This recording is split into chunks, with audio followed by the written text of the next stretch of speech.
I'm really glad I had the opportunity to scout the Narrows yesterday, because that really gives me a plan as far as what I'd like to do today, and there's two shots in particular that I have in mind.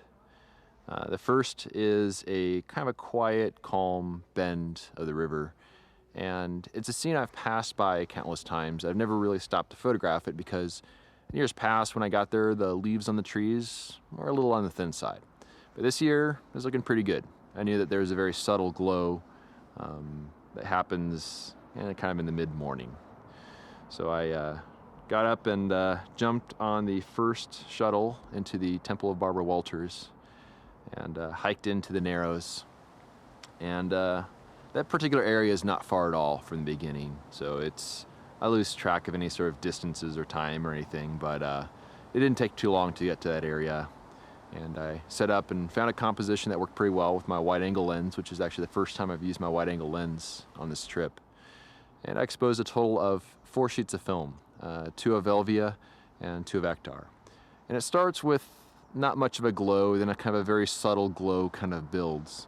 And so I shot 2 sheets of Velvia and then the 2 sheets of Ektar last because the glow makes it a little bit more, contrasty in some ways with the background. So I was able to capture the entire duration of the glow from beginning to end, and among those I'll probably find something that works pretty well.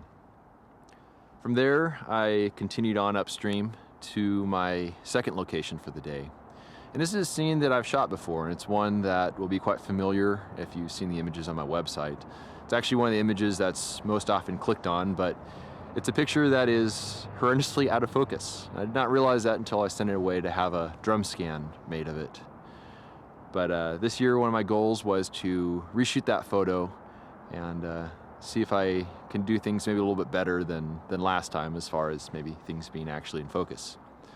So I arrived at the scene and set up my camera. There's a few logistical challenges with this location. To get this shot, you have to have the tripod set up on a submerged sandbar, and more so kind of near the edge of that sandbar, and the sand kind of crumbles away, kind of like a quicksand if you're not very careful. So I took a rock and kind of put it on the sandbar so I could put a tripod leg there, and the camera seemed to be pretty stable there. And yesterday, when I was at this scene, I knew it was something I wanted to photograph, and saw that there were 3 very large logs of sort of flash flood debris that were deposited among the foreground cascade. And one log in particular, the biggest, most gnarly log, that one was actually obstructing the shot, and there's no way around it. It just didn't look very good. So I went over that log and was able to just move it a little bit. I mean, it was incredibly heavy, but I was able to move it just a little bit. And Alan Brock, a fellow large format photographer, was shooting a photo just downstream, and he saw me kind of wiggling the log, and between his effort and my effort, we were able to just roll it on its side just so it's not in the way anymore. And I don't have any problems moving stuff like this because ultimately it's nature's gutter, and give it another flash flood season and that log will be maybe many miles downstream. But the reason I mention that is there's kind of a cool story behind that location. So I shot my photo there maybe like 4 or 5 years ago, and I called it Paradise Cove, just because it has a really calm feeling to it. And when Alan, the photographer who helped me move the log, he saw that picture, and it was one of the things that made him want to come to Zion. And so he named his photo of that location Inspiration Alcove, I believe is the name. And so I figured if this shot does turn out, I'm gonna have to call it something along the lines of Redemption Alcove. It's just, I think, seems very fitting that Alan was the one that helped me to move that big log out of the way. But I exposed 2 sheets of Velvia and 2 sheets of Ektar on that scene as the sort of subtle glow kind of took form. And the challenge there was the wind. There'd be bouts of wind that would come through, then it'd be calm. And you gotta know just when to take that photo because my shutter speeds were around 2 minutes or so. But I exposed 4 sheets of film, and hopefully among those I'll walk away with something decent. But those were my last photos for this particular trip.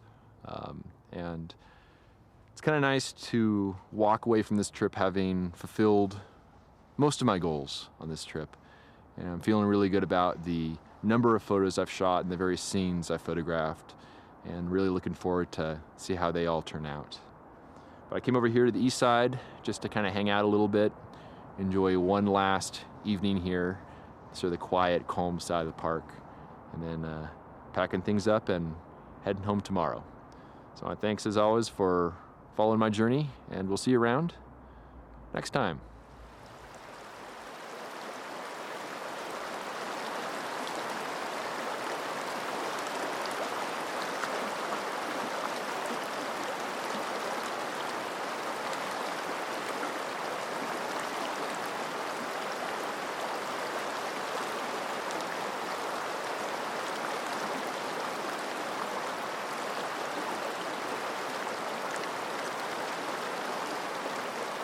If you love this content and want to help support my journey, you can do so by subscribing to my YouTube channel, telling a friend, or sending a contribution of just $24 a year via PayPal. I depend on the generous support of people like you to produce this ad-free content. Thanks in advance for your support.